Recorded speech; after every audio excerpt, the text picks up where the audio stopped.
এখন ফেসিবাদের পা চাটা গোলামরাও ফেসিবাদ পুনর্বাসনের সাহস করার সুযোগ পেয়েছে।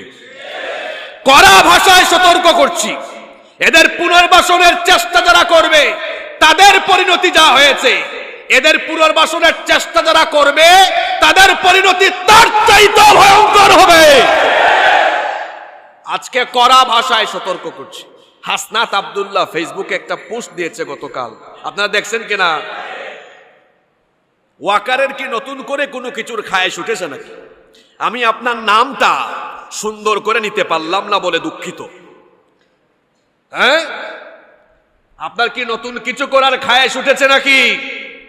সাবধান হয়ে যান। ভারতের মতো দেশ এর আগের মাদার অফ টেরোরিস্টকে সাপোর্ট দিয়ে তাকে রাখতে পারে নাই। আপনার মতো ওয়াকার সকার বকার আপনিও পুনর্বাসনের চেষ্টা করে পারবেন না। সময় থাকতে সাবধান হয়ে যায়। আমরা জাতি হিসাবে ঐক্যবদ্ধ নই, আবার ঐক্যবদ্ধ হন। ঐক্যবদ্ধ হওয়া দরকার আছে। নিজেরা নিজেদের মধ্যে দূরত্ব বাড়াবেন না।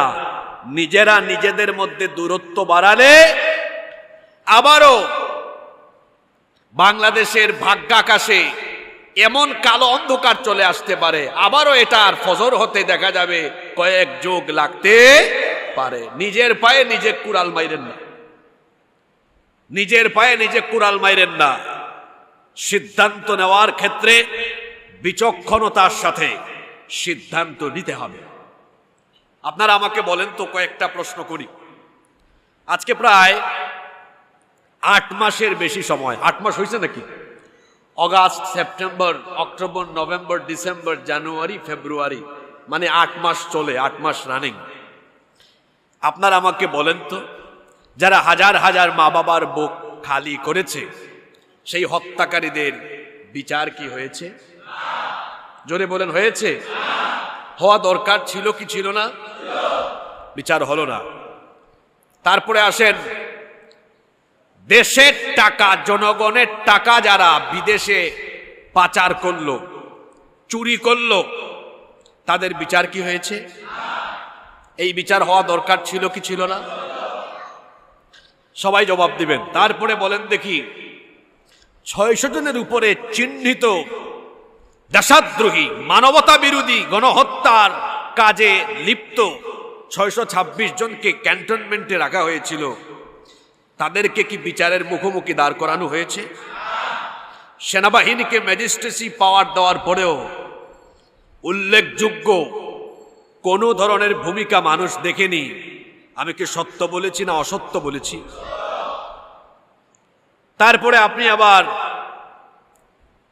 হাসনাত আব্দুল্লাহর পোস্ট থেকে বলছি, আপনি আবার প্রস্তাব দেন এই সবগুলো কর্মকাণ্ড কি প্রমাণ করে?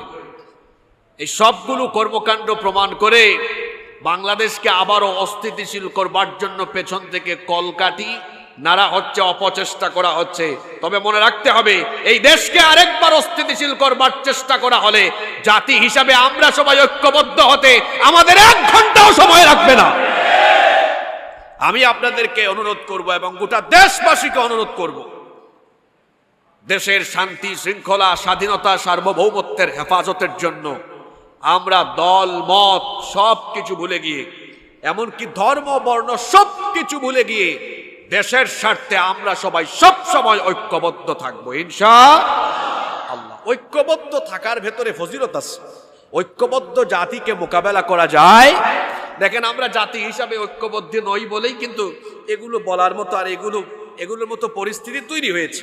আবার দেখেন, ফিলিস্তিন বা কাশ্মীর বা অন্যান্য অঞ্চলে আমাদের যে ভাই বোনরা নির্যাতিত হয়, এটা হচ্ছে আমাদের অনৈক্যের ফসল। আমরা যদি ঐক্যবদ্ধ থাকতে পারি তাহলে আমাদেরকে পরাস্ত করা, মোকাবেলা করার মতো কোনো শক্তি পৃথিবীতে থাকবে না ইনশাআল্লাহ। আল্লাহ আমাদেরকে বুঝার তৌফিক দান করেন।